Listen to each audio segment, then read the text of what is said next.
Hi, I'm Micah Clark. Thank you for joining us today. I have a good friend with us who you may recognize because I think this is the third time we've had former State Senator John Ruckleshaus on. John knows a lot about politics. We've been good friends for a long time. I always appreciate having him on. Plus, my mother says she really likes it when he's on. So that guy's really good. So I'm doing it for Mom today. But no, actually, I wanted to have John to talk about some things going on nationally with some Indiana connections that came up. So just today, John, Vice President's in town, and he's talking to the governor apparently about redistricting. And Texas has decided they're going to redraw their district lines based on a variety of things, immigration, other things, people coming to Texas because of it being a red state. But suddenly we got sucked into this too. My first thought, though, was tell our audience about what happens when Democrats go to Illinois because Texas Democrats have left. Right. And I think they've lost a quorum and they've stalled like we had in our House. And I don't remember, were you there at that time? No, I was not there. First of all, best to your mother. You just warmed She's my got good heart. taste. Oh my! Well, listen, I'm speechless. Yeah. I would love to meet your mother, and I didn't take her to Dairy Queen. That's right. I would love to do that. She requests having you on. All right, please. I would love to take your mother to Dairy Queen. That's my treat. Okay. So no, I was not there, but I served in the Indiana House, and I was part of the redistricting process in 1991. Yeah. We then were in the minority, Republicans 52 to 48. We had a Democrat governor at Evan Bayh, and then we had Republicans control the Senate, I think 26 to 24. So it's kind of close. Very, very close. So I'm actually in the casualty of redistricting and gerrymandering. That's true. Because literally the Democrats went down my street, drew my house in, and drew me out. And I remember going to then Speaker Mike Phillips and saying, listen, I can't color between the lines. That was pretty slick what you just did, right? So gerrymandering, which usually is in the eye of the beholder, right? Whoever is in the minority, I've been gerrymandered, those are in the majority, these are the greatest maps that ever happened, etc. But the state, Indiana's constitution is every 10 years we have to, with the census, we have to draw the maps because of the population shifts and the population changes. And more importantly, we have dodged the bullet, I believe, the last several censuses because we have not lost a seat, Micah. As you know, we were as high watermark as about 13 to 15 seats, right? And we're now down to 9. So we're losing in that regard, which potentially we lose, quote unquote, power in Washington for a federal government. So yeah, this is something that I've experienced. But back to your original question, no, I was not there. And that was an interesting one. Yes. In the late, or somewhere around I think it's 2011, was that it? Yes, 2011, thank you. So Pat Bauer, let's set the table. Pat Bauer, Democrat from South Bend, was then the Speaker of the House. And strike that, they were the minority. I'm sorry, they were just in the minority. And it was Brian Bosman who was Speaker of the House. Republicans had a pretty good majority, but not super majority in the Indiana Senate. And of course, we had Republican governor in Mitch Daniels. So they drew the maps, and the Democrats then, not only the maps, but it was also the right to work issue. That was one of the main sparks. And obviously then the voucher issue as well. When I say issue, that's when vouchers were really being promulgated, which, by the way, the vouchers were really the brainchild of Pat Bauer with the scholarship granting organization. Pat Bauer, a good Catholic, right? And he understood the value of that. So at any rate, that is when the Democrats then fled to Illinois. Illinois seems to be the true sanctuary state, right? I just think they're Cubs fans, right? They just got to go back and watch the Cubs. It's funny they chose that state. Exactly. So at any rate, they fled, Democrats did, for about 30 days. And then Speaker Bosma threatened fines, actually did levy fines for every day that they were out. We couldn't call the state police in like they're trying to do in Texas because literally they've fleeing the state, etc. And so eventually it was a public pressure that did bring because it was very unpopular. People did not like elected politicians not working. Correct. Regardless of what they thought of the issue, I think the media was talking about how much it's costing taxpayers, which wasn't a huge amount, but it was significant. People just like, hey, I have to go to my job if I don't like it. They didn't like the people walking. And if I'm correct, I can't remember the numbers, they have not come anywhere near those numbers since that walkout. The Democrats have lost The House went to a supermajority not long after that. I think partly because of that. Correct. So the voters truly punished the Democrats after that, especially in the House of Representatives. So going forward, actually, it was the 2010 elections, which was the tipping point, and that ushered in the era of the supermajorities in the Indiana House of Representatives. The Senate followed subsequently thereafter. Now, one of the differences, to be fair, to point out, is that we were in a regular session when this happened, okay? So, and it was a budget session, as a matter of fact. So you had redistricting, you had the budget session. So again, the Indiana Constitution says we have one thing to do, and that's craft a budget, in addition to every 10 years doing the redistricting. In Texas's case, they only meet once during the odd number years, which was this year. They sine died around June.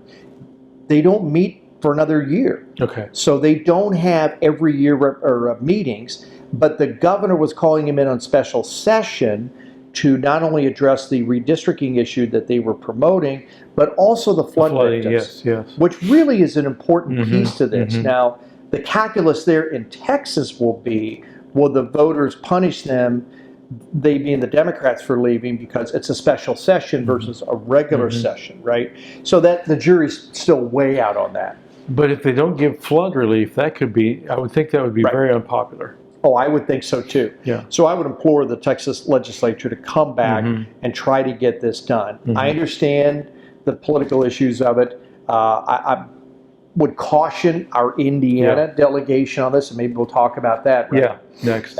Right. So this explodes. They come to, the Texas governor, Democrats leave, go to Illinois. And then all of a sudden, a day or two later, we start hearing about, well, California, we're going to redistrict our maps. Illinois, we're going to redraw our maps. And then next thing I know, the vice president's coming here to talk to Governor Braun about redoing our maps. I don't know how our maps could be redrawn to change anything. But the other thing is, you sent me a really fascinating article from Princeton looking at different states on redistricting. And they gave us an A for our lines. Gave Illinois an F, which were where the Democrats were complaining about redistricting. And we saw some of the Illinois maps where you have a district in St. Louis, super skinny, going almost up to Chicago. Right. And then they've got some look like a C. We don't even have state house districts like that anymore. We're very compact and square, and that's been the goal. You could say some are gerrymandered, but what some of these blue states have done in the districts is unconscionable. Oh, absolutely. And I know that was a huge issue when I was in the Senate most recently. I actually had the redistricting commission bill that I introduced that was a concept and a thought that we would move from the legislature approving the maps. Ultimately, they would have to, but it was a commission that looked at it, and the commission would then draw the maps. Same thing, you have to have the communities of interest, all the vote, all the racial balance, et cetera, all the tenets that the Supreme Court has set out through a lot of cases, and then the commission would bring it back to the legislature, and then they had 2 attempts to pass it. If they did not pass it, then the legislature would draw their own maps.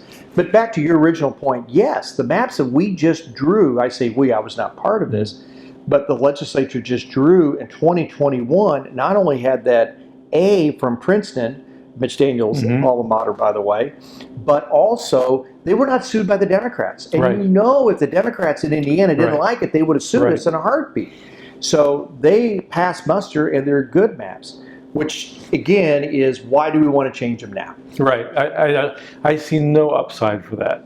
Correct. And I'll be honest, I don't think it's fair to Andre Carson or Frank Mervan to mess around with their districts just to target them. I mean, the idea that we shouldn't have at least 2 Democrat congressmen, given that they run 30-some-odd% of the vote statewide, and mostly in urban areas, it wouldn't be very good representation if we wiped out a Democrat. Now, if the voters change, and if the voters pick someone other than Frank Mervan, which could happen, that's a different thing. But messing with the districts for that, I don't know. Right, I totally agree. I think Republicans, my advice to Republicans, state Republicans, and leadership, as well as the governor, is I think this is a bridge too far. I think that voter integrity and voter credibility is extremely important. We already have great maps. And let's just look at this from the political science, if you will, of the two districts that are in question. which would be CD1, Congressional District 1, which is the northwestern part of the state. Frank Mervan, who's the son of a former state senator I served with. Good man. Yeah. Good man. Yep. But that area is very interesting because it's trending Republican rapidly. I always felt when I saw those maps originally drawn that by the end of this decade or the beginning of the next one, for sure, that's going to tilt into the Republican column. Why? Because the double tracking of the South Shore Railroad. Micah, you wouldn't believe the amount of Illinois people that are moving into that area out of Chicago because of the taxes, education, crime, you name it, and wanting to flee that. So they're moving rapidly. Conversely, in Indianapolis, where Democrats tend to all pack in and live together, if you want to change that, then you really have to, the ripple effect is what you have to be careful about, because if you did that, you're going to put Congressional District 5, which Victoria Sparks has represent now, you'll put that in play. Potentially you'll put, not only with the movement that you'll make in the 1st Congressional District, but in CD7, which is Carson, Representative Baird's district, because of the population shifts there. So even though it's like squeezing a balloon, you think you're taking care of one thing, you're going to create 2 or 3 problems as a result of that. Well, the irony is in CD1, if Frank Mervan Jr., the congressman, were more like Frank Mervan Sr., he could probably hold that seat longer, because Frank Mervan Sr. was pro-life, pro-homeschool, pro-school choice. He was kind of one of the last of the conservative or moderate Democrats. His son is not so moderate, which may catch up with him. Yeah, that's exactly as that district trends more red. That's exactly right. And the other thing I'm picking up, because I have a lot of Democrat friends up in that area that I've accumulated through time and serving the state, and they're telling me that Frank does not have the same constituent services that his father had, in addition to those issues as well. One of the things to keep in mind, we make politics so complicated. You're still running for senior class president. People got to like you. And I think there's a likability issue there. Well, one of the things I wanted to talk about just briefly as we look at a lot of these stories is, it is, again, I'm going to praise Indiana, but if you look at Illinois, and I know it's this way in California and New York, but 44% of voters in Illinois last election voted for Donald Trump, but they've only got like 3 of the 17 congressional seats. They're totally out of whack, drawn in favor of the Democrats, when if you had more of a balance, they should probably have 6 Republican seats there. Oh, absolutely. I mean, if you look, and you mentioned that one seat that clearly in Illinois, that clearly is a gerrymander. There's no question about that. And Illinois has always been dominant by Chicago politics, throughout history. But because of the suburbs and the competitiveness there, no down ballot. Hence, Speaker Houston had that bill this year, remember? For the succession of 16 or 18 counties that volunteered to say, hey, we want out of this mess. We want to join you in Indiana because you got a better thing going. We drive through southern Illinois, it's just like Indiana. It's just like driving through Midwest, central, north, southern Indiana, and there's Trump signs everywhere. Right, exactly. It's communities farmers. Of interest. Yeah. So, is this... So, Vice President Vance comes to Indiana, supposedly he's talking to the governor.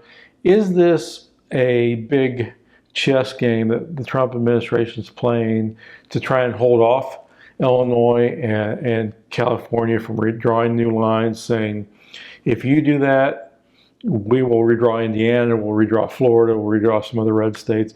Is this a giant chess game going on just to try and get Texas to be able to redraw their lines without some chain reaction, which would be disastrous, I think. It could be, and it has to play out, to be honest with you, right? Because I know that California is saber rattling at all Democrat supermajority. New York is saber rattling as well. Governor Hochul is doing the same thing. Is doing the same thing there as well, which is blatant gerrymandering. And what really to me is sad is we have such bigger issues to deal with right now. So the American public are the ones kind of caught in the middle of this purely partisan, purely political, and they don't like that. They really want Congress to focus on things that are most important, which is defense, get prices down, et cetera, et cetera. And we've got major issues coming up. Social Security is going to run out of money. Medicare is going to run out of money by 2030, 2032. We need to focus on those. Yep. I saw the head of FSSA, Mitch Rube, story. He was talking about Medicaid, trying to cut Medicaid and cut some of the benefits out of it. And he was wearing a hat that said, make Medicaid boring again. So, but let me ask you about one other thing, and I didn't prep you on this. I know you'll be judicious, but we've got a couple of scandals going on in statewide offices. All friends of ours, and I am skeptical of the latest one this week about Micah Beckwith and an AI video involving a legislator's wife. Two things kind of come up there. Number one, do you think this is a damaging thing? There is no video yet. We can't seem to find. You think this is just much ado about nothing, maybe? Well, until we know the facts, we don't really know. But I guess my advice would be to anybody who's in office right now, it's always best to, your mother would say, stick close to your knitting. Right. And I think that any office holder right now, not stray away, let's stay close to the office, make sure the office is running well, right? And pay attention to that. I think that's the most important thing right now. And I think we passed a bill within the last couple of years, can't remember if you were still there, making AI images during campaigning we did. A crime, because you could distort, your opponent saying something when they really did. It's a little scary about what can go on out there with all that, and I know politicians are concerned about that. Micah, you raised a really good point about AI, because one of the things that I was working on when I was in the Senate, and I truly missed this opportunity working on it, is this whole notion about artificial intelligence and how this is going to change the workplace, the business environment, the culture, right, of American society, et cetera. But in particular, we know that we have 1 million jobs that we have to replace in the next 10 years in the state of Indiana because of demographics and aging out, et cetera, et cetera. But we now know that roughly 1/3 of those jobs are going to be wiped out because of artificial intelligence. COVID was the accelerator to businesses to say, hey, we can't, this is really problematic. AI doesn't catch COVID. We're not going to shut down, go through any of these things, because businesses don't like disruptions. They don't like uncertainty, et cetera, et cetera. So they're investing heavily in artificial intelligence now. So our education system needs to line up to that. And we need to be right now talking about that, planning for it and preparing for it. So we don't wind up in like some European countries that have a constant high unemployment rate and an underclass of people who can't work. You hit the nail on the head. I'm actually going to be in England in 3 weeks, taking my son there. He graduated from Oxford, and one of his classmates is getting married. Great. As you know, we have a quadriplegic son, and so my wife and I are his attendant, and one of the, jobs is to take him to England. So, no, we've been to England, and we've been across Europe, and glad you brought that up, because one of the things that I've noticed, they're actually ahead of us in this whole quote-unquote predicament, right? And demographics are driving everything. So, and they're very socialistic countries. They're saddled with debt. Look at Macron, right? In France, when he just tried to say, hey, you need to work beyond, 56 years old into the workforce, and they're striking like crazy. So, again, and we cannot fall into that, because that's not America. Well, and our social structure can't handle it. Right. We're already. I heard a statistic the other day. I saw it on Facebook. A legislator posted. I didn't see the source, but it surprised me. Maybe it will surprise you. It said 54% of the births in Indiana are Medicaid now. Yeah, that's 100% correct. That is.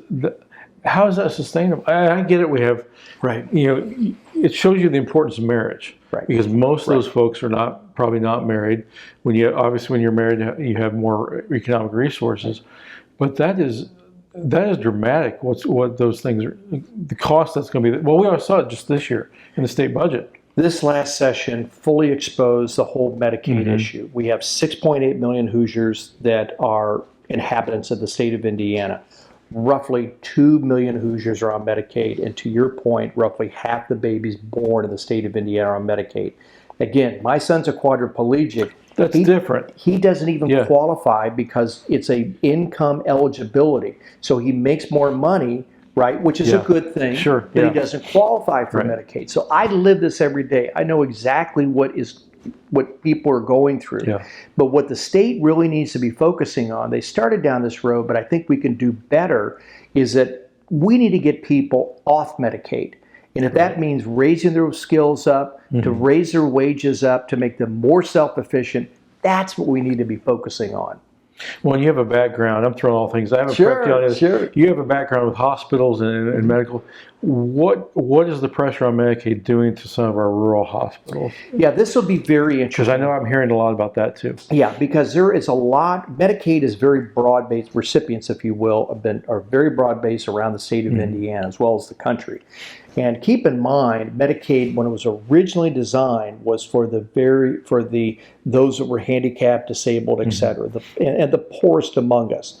Well, since Obamacare and some others, we've had Medicaid expansion that has greatly expanded. So this whole notion, right, of workfare. Yeah, able-bodied people. Able-bodied people, Who can correct, work, being right. able to earn. And there's a lot of exemptions for that, et cetera. But back to your original question, in the rural areas, there are a lot of Hoosiers that are on Medicaid. So if they don't qualify down the road, that's the underlying word, if they don't master these things, then potentially they would not be. And the rural hospitals, which, let's pull back, regardless of this issue, we're under tremendous pressure regardless. Because of declining population, lack of jobs, a lot of offshoring that's been going on for the last 30 or 40 years, and rapid consolidation amongst the hospitals in the state of Indiana. So the legislature has really been trying to, the tip of the spear has been after the hospitals. I hope that the future legislatures are going to be looking to work with hospitals to keep them in the rural areas, right? Yeah. I think that's maybe where we have to shift the gun sights a little bit. So when the session ended a couple months ago, we passed the budget. And of course, there was a cut across all agencies of 5%, of 10% if needed. Some of the projections have come back better than we expected. Do you think they will open up the budget next session? Or Good question. And obviously, we're not going to know the fiscal true numbers until about December, right? I think anything else is premature at this point. Yes, knock on wood, that they're looking better. And we hope they're even better significantly at that point. I don't think they'll reopen, quote unquote, the budget because the legislature doesn't like that precedent. But I would not be surprised if there are certain targeted programs and or things that the legislature, one-time spending, not recurring, but one-time spending that they might backfill and infuse. Again, I think we're about 300, 400 million ahead of projections. So if you fast forward that's still not a lot of money in a $22 to $23 billion budget, believe it or not. What's a few million amongst friends, right? So we'll see what happens, but I think there'll be just some tweaking. I know you don't have a crystal ball. We don't know what, 3 months is a lifetime in politics. Do you see any big issues being addressed next session? Now, here we are in August, and I'm already talking to legislators who are looking at legislation. So, right. Well, this is the time you start thinking about it. I think there'll be some tweaks of the dial with the property tax bill that went through. I think now the smoke is clearing a little bit between local governments and property tax owners, et cetera. So this is one of those, I guess they called it the perfect bill because both sides were angry, right? But not necessarily. So I think you might see some tweaks to that. Again, if there's any extra money, maybe because it's an election year, they'll look at that. Well, I think politically, fairly or unfairly, Governor Braun, it would behoove him to try and do more on property taxes. I'm not one of those who was throwing him under the bus. I understood, that we were tight budget, but I have heard from a lot of people who were upset. I think their expectations were maybe higher than what was possible. But I think if Governor Braun could, politically, for himself, coming back to push for more property tax relief would be good. And I think part of what, they may not finish it, but I think there'll be a decent start about the next frontier, which is local government reform, consolidation. You've got trustees, advisory boards, dust off the Kern and Shepard report. I think there's some low-hanging fruit about schools, about administration consolidation, Transportation consolidation, for example, in Marion County, should everybody, all the townships have their own bus system? Right. Should there be one cafeteria system whereby they share the synergies of consolidation there, right? Football fields, for example. How many times have we heard of the Taj Mahal? Right. Well, why does every school have a football field when if you have maybe consolidation, they're only used 6 times out of the year, right? Outside of lacrosse. The townships could share a facility. My kids went to Cathedral. They shared multiple schools facilities. So I think you're going to start to see that conversation. That's a good thing. Absolutely. Absolutely. Well, is there anything else you'd like to cover? It's always a great to have you on because we can cover so many different things. Is there anything else you wanted to mention? No, but I want to have your mother on the next show, Micah. You really got me going on that. Seriously, let's have your mother on next time. She knows too much. That's why we need to have her. Well, I appreciate having you on. It's always a great time. I appreciate your advice and friendship, and I know you're still very much engaged in politics. They have a lot of friends down there. You always got your pulse on. And by the way, let me just ask you, I'm seeing a few things shaping up. 3 or 4 maybe competitive races in the Indiana State Senate, maybe 10 in the House? Yeah, no question about it. I think 2026 will be an interesting year because at least what I'm seeing right now, Republicans are kind of mad at Republicans, Democrats are mad at Democrats. And independents and the rest of them are like, well, you guys all stink, right? So there may be some primary challenges. Yeah, there may be some primary challenges, and then in the fall, I think it may be a year of change. So I think, you may see that. We've got a couple state senators aren't running again. Correct. Bassler and Senator Greg Walker. Yeah, Greg Walker. Right. Yeah, I've known Greg for a long time. Down from Columbus. And then I'm going to have at least a challenge in Jim Barrett's seat, I think, with Representative Haggard and maybe another congressional seat or two. Victoria Sparks might be challenged again. It's always interesting, and you never know who doesn't file or does file at the very end. That's right, and that's why it's always, you got to have a program. Well, it is good, though. It is good as we see these things going on, that in Indiana, we really do have kind of the one vote per person district type. I mean, our districts are pretty well drawn, and we don't have anything squirrely going on to where it's really unfair to either party. Right. No, I think that's right. And I think next year is going to be a really good opportunity for those candidates and those office holders who are interested in being uniters, not dividers, correct, and voice of reason.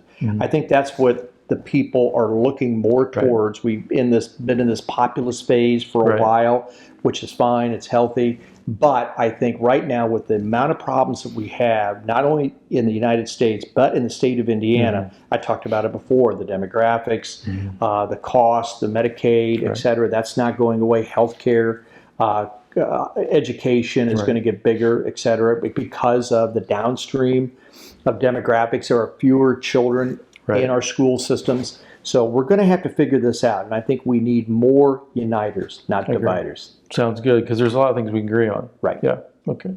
Well, our guest today is John Ruckleshaus, former state senator. He's been on before, and appreciate him talking about some things going on nationally with redistricting and how Texas firestorm has kind of crept into Indiana and other states, Illinois as well, where they deserve it, but we don't. So hope you enjoyed that. I appreciate you joining us today. I'm Micah Clark with the American Family Association. Have a wonderful weekend.